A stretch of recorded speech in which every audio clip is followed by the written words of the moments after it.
Assalamualaikum warahmatullahi wabarakatuh. Perkenalkan, kami dari kelompok 4 yang beranggotakan saya sendiri, Aditya Widianto Nugroho. Saya Tajul Rekawati. Dan saya Nasir dari Putri. Pada kesempatan kali ini, kami akan menjelaskan apa itu penerapan graf pada pengaturan lalu lintas.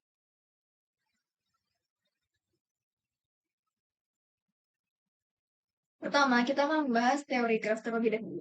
Definisi graf. Graf adalah suatu diagram yang memuat informasi tertentu dengan tujuan untuk merepresentasikan objek-objek diskrit dan hubungan antara objek-objek tersebut.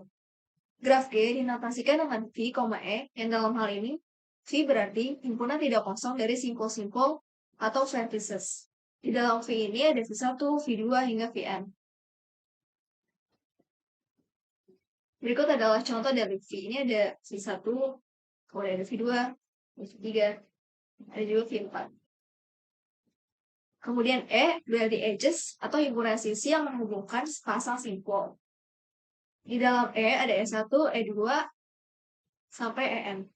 Di dalam graf ini E-nya tidak dinamai, tapi bisa dilihat yaitu ini sisi-sisinya. Kemudian dalam graf 2 ini kita bisa melihat bahwa ini E1, ini E2, dan ini E3.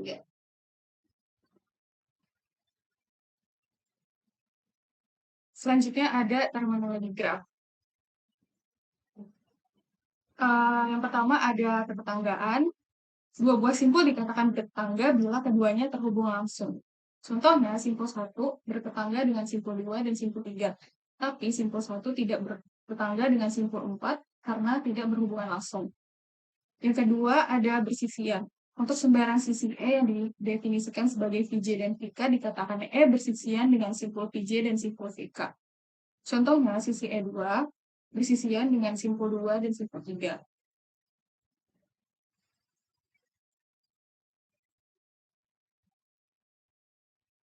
Selanjutnya terdapat jenis-jenis graf. Jenis-jenis graf berdasarkan ada tidaknya gelang atau titik ganda dibagi menjadi dua, yaitu graf sederhana dan graf tak sederhana. Graf sederhana adalah graf yang tidak mengandung gelang atau titik ganda. Hal ini dapat dilihat pada graf berikut, tidak terdapat gelang atau titik ganda. Lalu graf tak sederhana dibagi menjadi dua, yaitu graf semu dan graf ganda. Graf semu adalah graf yang mengandung gelang atau loop dan ganda. Hal ini dapat dilihat pada graf berikut, terdapat loop dan sisi ganda.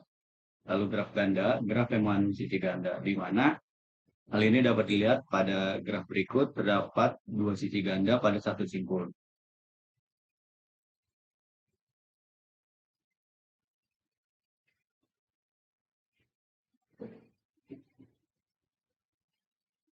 Selanjutnya yaitu jenis-jenis graf berdasarkan orientasi arah pada sisi. Jenis graf pertama yaitu graf berarah. Graf berarah artinya graf yang setiap sisinya diberikan arah atau orientasi. Jadi kita bisa lihat bahwa di sisi ini terdapat arah yang disimbolkan dengan tanda panah.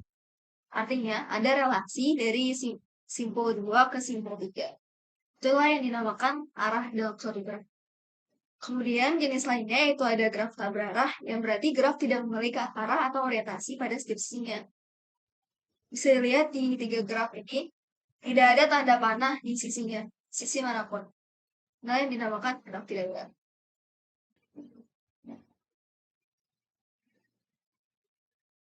Selanjutnya ada pewarnaan graf. Pewarnaan graf adalah pelabelan graf dengan warna yang mengikuti batasan tertentu. Terdapat 3 macam pewarnaan graf. Yang pertama ada pewarnaan sisi, yang kedua ada pewarnaan simpul, dan yang ketiga ada pewarnaan wilayah. Pewarnaan sisi digambarkan dengan sisi-sisi yang diberikan warna-warna berbeda, seperti pada contoh berikut ini.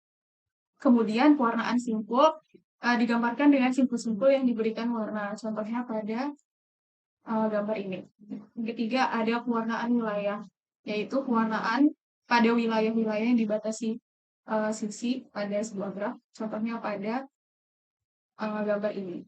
Pewarnaan simpul yaitu memberikan warna pada masing-masing simpul sedemikian sehingga dua simpul yang bertetangga mempunyai warna yang berbeda. Contohnya pada gambar ini, simpul ini dan simpul ini diberikan warna yang berbeda karena mereka merupakan simpul yang bertetangga. Yang ini diberikan warna hijau dan yang ini diberi warna merah.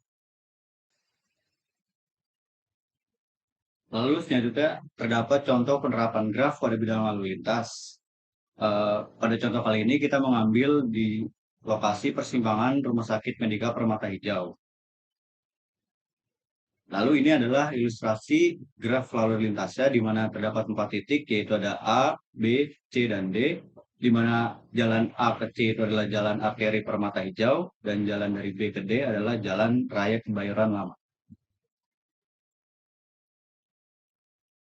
Selanjutnya yaitu langkah-langkah pewarnaan graf. Sebelum kita mewarnai graf, maka kita harus menciptakan grafnya terlebih dahulu. Pertama, kita harus membuat simpul dari lajur yang boleh kita lintasi. Kita melihat peta dari foto sebelumnya, lalu kita membuat simpul dari A ke D, D ke C, C ke B, B ke A, kemudian A ke B, B ke C, C ke D, dan D ke A, karena itulah lajur-lajur yang boleh kita lintasi. Selanjutnya, simpul-simpul ini kita atur, namun pengaturannya dibebaskan, karena tidak akan terlalu berpengaruh pada graf kita. Langkah kedua yaitu menggambarkan sisi yang menghubungkan simpul yang berseberangan, atau saling melintas atau bertabrakan ketika semua lampu hijau. Pada gambar di sini kita dapat melihat bahwa jalur DB dan AC berseberangan dan saling melintas. Kemudian jalur AC dan BD, BD dan CA, serta CA dan DB. Kemudian kita akan menghubungkan jalur tersebut dengan garis atau sisi. Kita bisa lihat dalam ilustrasinya langsung bahwa mereka ini berseberangan. Jadi kita tidak dapat melintas saat yang lain sedang lampu hijau. Maka dari itulah kita menciptakan sisi-sisi tersebut. Kemudian untuk simpul-simpul lainnya kita tidak menciptakan sisi karena mereka tidak berseberangan dengan lajur lampu. Langkah selanjutnya, kita akan memberikan warna pada masing-masing simpul dengan ketentuan yang pertama gunakan warna seminimal mungkin.